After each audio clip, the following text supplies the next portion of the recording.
So yun o, yan, meron tayo gagawin dito na NMAX version 2.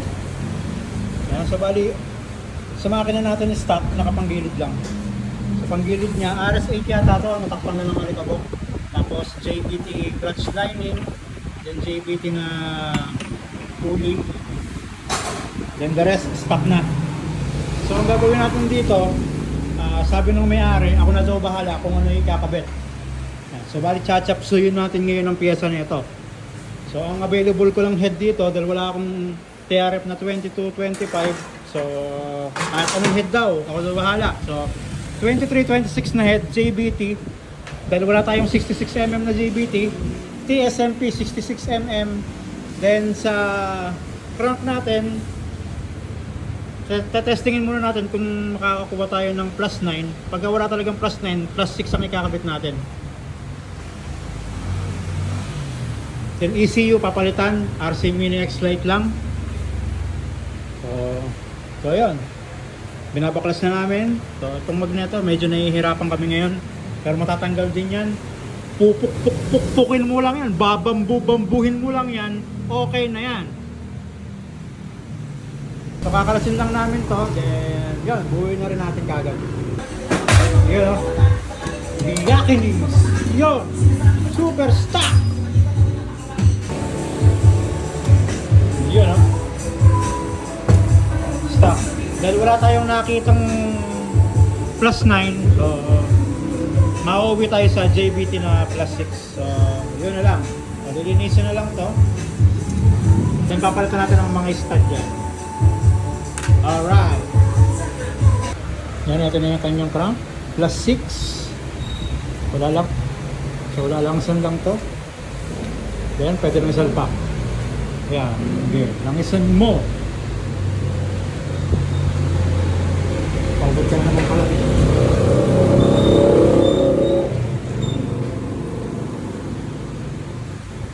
Wala lang isan lang ng konti yan. Pwede lang isalpak yan.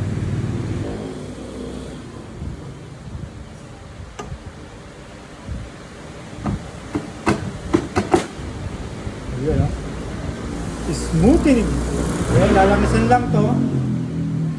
Saka yung itong pin journal niya, yung pwede na sarado to. Alright. Yun, no? Yan, okay na. Ipakit na natin. So, flat configuration lang muna tayo ngayon, no? Tapos susukatin na lang natin mamaya kung huhukayin pa ba natin yung piston or hindi na. Alright. So, ito na yung kanyang engine. Ayan. Pinapress lang natin yung gear. Then ikakabit na rin natin ito dire-diretso na. Then ikabit na natin yung ating block. So ang configuration natin dyan, tag-isang base gasket na stock, tapos isang 6mm. Tapos meron tayong deck height na 0.8. So susukatin pa naman natin yung compression ratio nyan.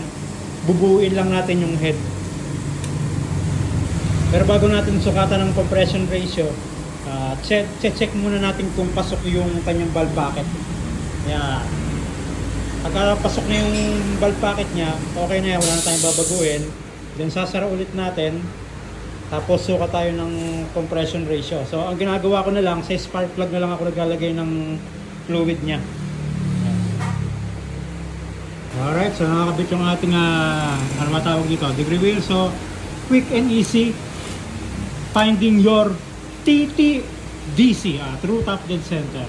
Ayan. So ito yung gamit natin. Pero pwede kayong gumamit yung buo na yung makina tapos piston stop nakalagay sa spark plug. Ayan. So bali ito, babanggain lang natin yan dyan.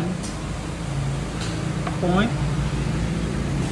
So ang turo is, nasaan na ba yan? 10. After nyan, pero muna dito ka muna.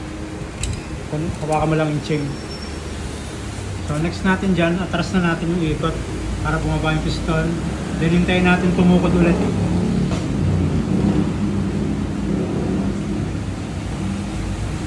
Point. Yan, tumukod na. Tapos ang sabi dito ay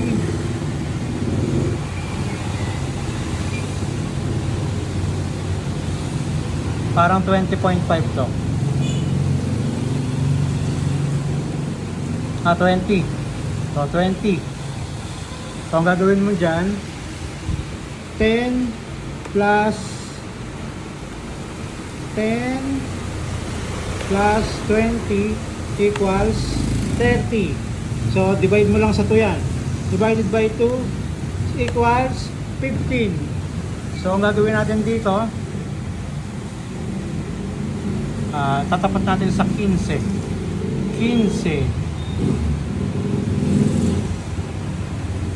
Ayan, 15 yan. Then, pwede nyo nang ilak to. May lakas to eh. Ayan, kahit isa lang naman ang ilak nyo dyan, di naiikot siya.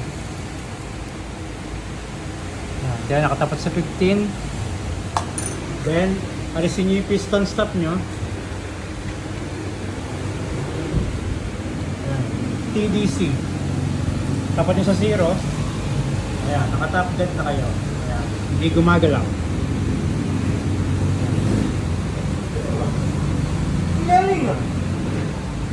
That's the easy way and fastest way to find your top dead center. Alright. Yan sa ginamit nating cam gear is Kuma. Igigitnan nyo lang muna, wala munang abante, wala munang atras. Tapos latest lang muna tayo. Then diretso na tayo sa pagsusukat ng CC. Dito tayo maglalagay ng fluid mamaya. Alright. Kratos lang muna natin to. Sa pagka-kratos nga pala, kailangan ano to nakadikit. Nakadikit sa valve. Alright. Alright, so kratos na natin, pumasok na. So nasukat natin yung kanyang tawag dito, unswept volume. Sa unswept volume nya is 19.1 ba to? 19.1. Ayan. So, bali 220cc plus 19.1. So, calculator na lang. Alright. So, 220cc plus 19.1 equals, tapos divide natin sa 19.1 equals, yan ang ating compression ratio, 12.5 yan. Alright, so meron tayo compression ratio na 12.5 to 1. Nakalpa ang sigago. And sa ating head na ginamit pala is 2326 na JBT head. Alright, so i-adjust ko na lang yung cam nito. Lalagyan natin ng degree wheel, ay ng tawag dito, ito, dial gauge. Tapos sigigit na lang natin yung cam. Alright, wala nang advance, wala nang retard. Bigit na lang tayo. Ayan, nakasalpak na yung ating makina. So, complete na lang yan. Tapos kakabitan natin ng ECU. So yun yan, ito yung ating ECU. Ay, kabit na natin. Optional yan kung gusto nyo sa likod or gusto sa harap. Ako sa harap, pero iba sa likod. Kasi dati naglalagay ako sa likod, yun nga, nagkakaroon ng naiilan si ng putik yung ECU. So dito safe. Ayan, so tinatabos na natin yung airbox niya. Ayan, para may kabit natin itong JBT na ram air. Let's hit it for the first time and fire! Up!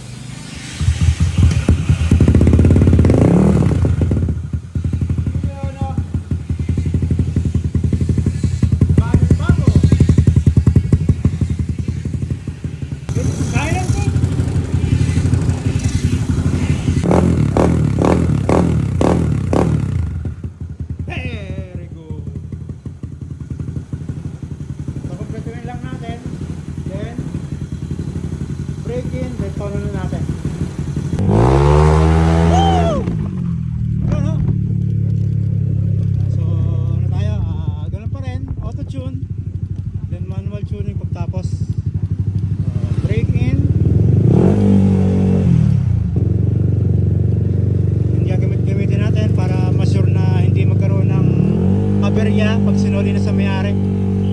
So bali 220 nagsisisi to ano, na muntik nang maging straight JBT kasi head nito JBT, crank JBT, panggilid JBT, tapos sa block TSMP 66mm.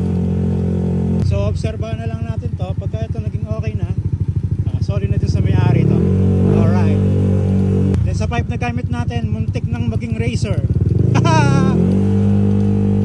Yung dual tip. So original na set nito, dapat ito ipa plus 9 ko. Eh wala talaga akong makitang plus 9. So nauwi kami sa JBT na plus 6.